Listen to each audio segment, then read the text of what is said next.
나폴레옹 이후에 구라파가 끊임없이 전쟁에 휘말려요.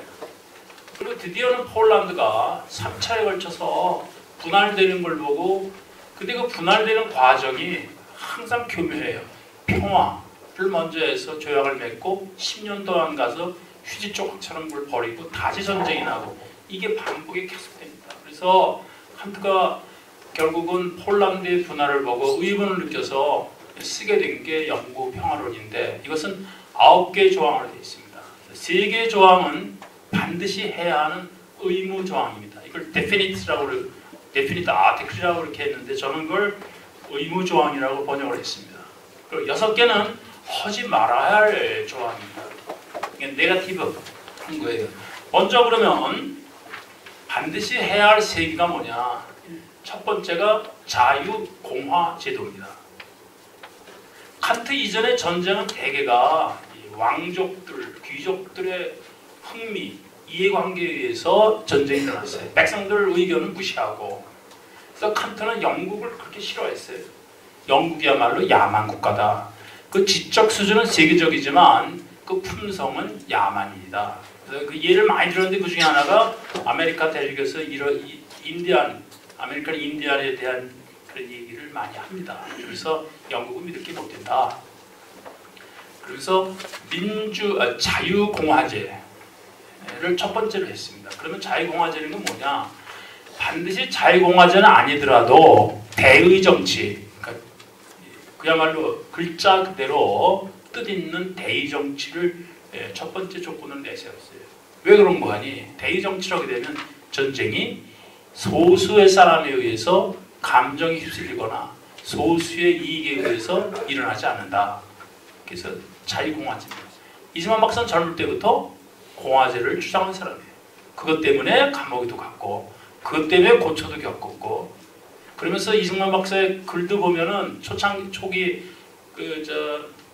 독립 정신에도 보면은 그 공화제에 대해서 얘기도 많이 나옵니다. 물론 이 양반이 이런 생각은 이상적이고, 그러나 우리 형편으로는 입헌 군주제도 뭐 이렇게 배제하진 않았습니다만은, 그러나 기본 정신은 자유공화제였습니다.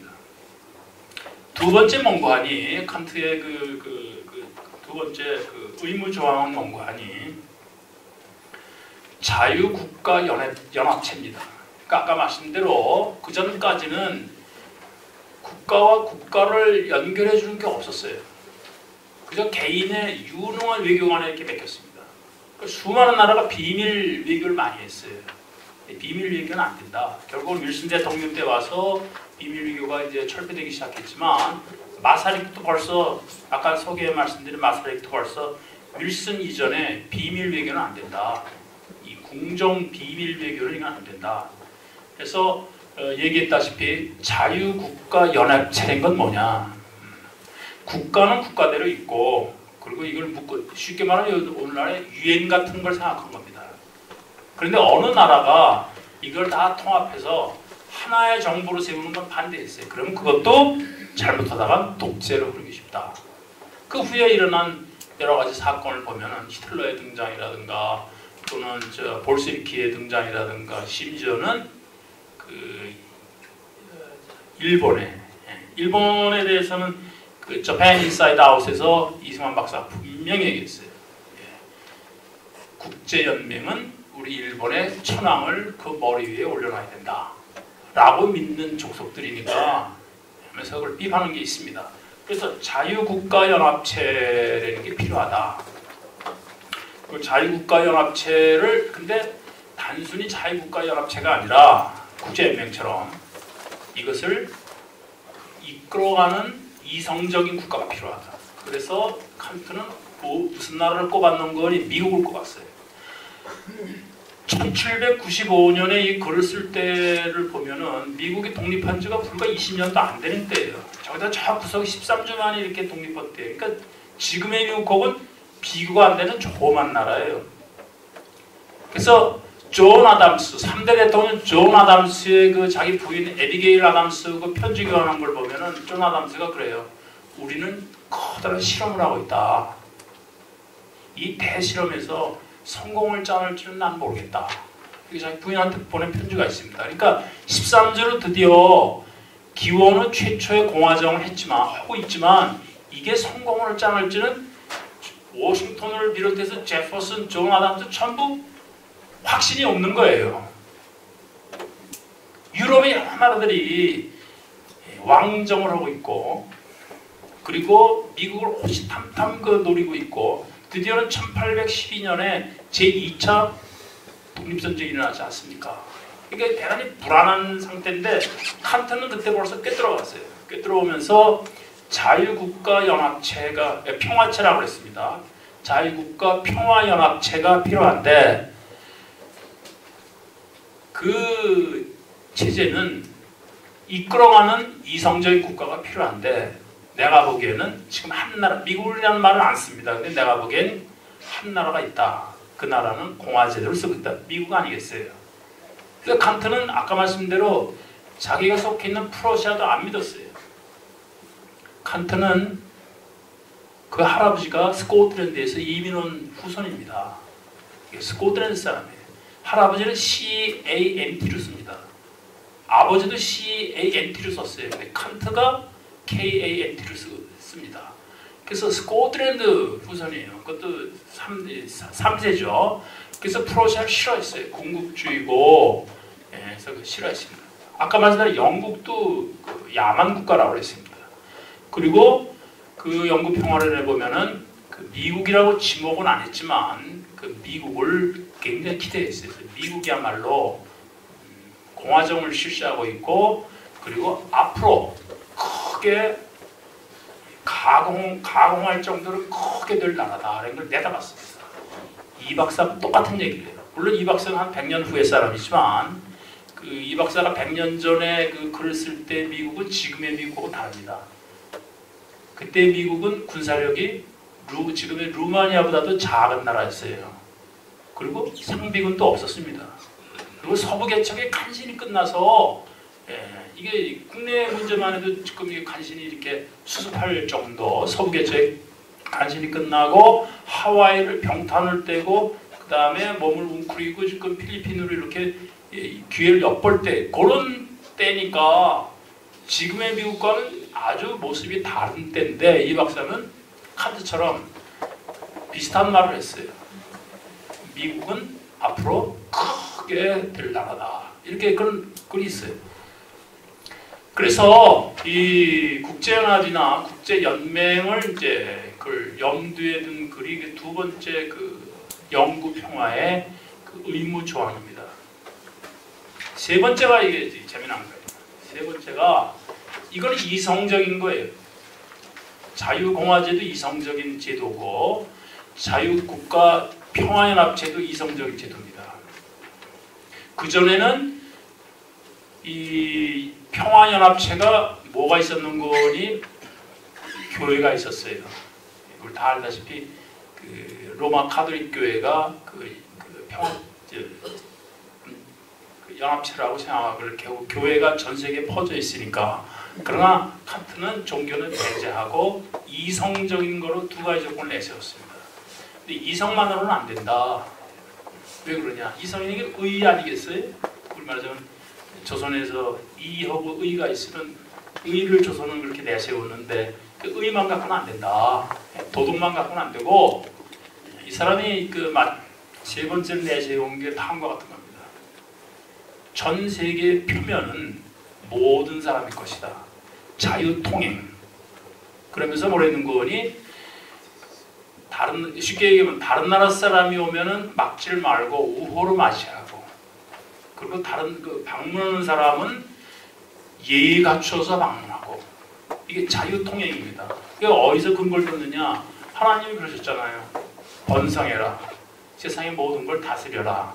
그랬단 말씀입니다. 그러니까 한 국가가 이렇게 정해놓고 요것만이 내 거다. 다른 사람들은 못 들어오게 하고 나도 가지도 않고 이게 아니고 지구 표면은 모든 사람의 것이다. 이 박사가 똑같은 글을 썼어요. 하나님께서 지구의 만물은 모든 사람에게 주어진 것이다. 먼저 쓰는 사람이 임자다. 이 놀라운 분이에요. 이거는 그 당시에 우리나라가 세국정책에 의해서 나가지도 못하고 들어오지도 못하는 것에 대한 반발일지 모르지만 하여간 여러 가지 글의 맥락을 보면 이 박사도 똑같은 주장을 하고 있습니다. 그런데 전 세계가 표면이, 지구 표면이 모든 사람의 것이다 하는 그 실천 수단 방법이 뭐냐? 통상이에요.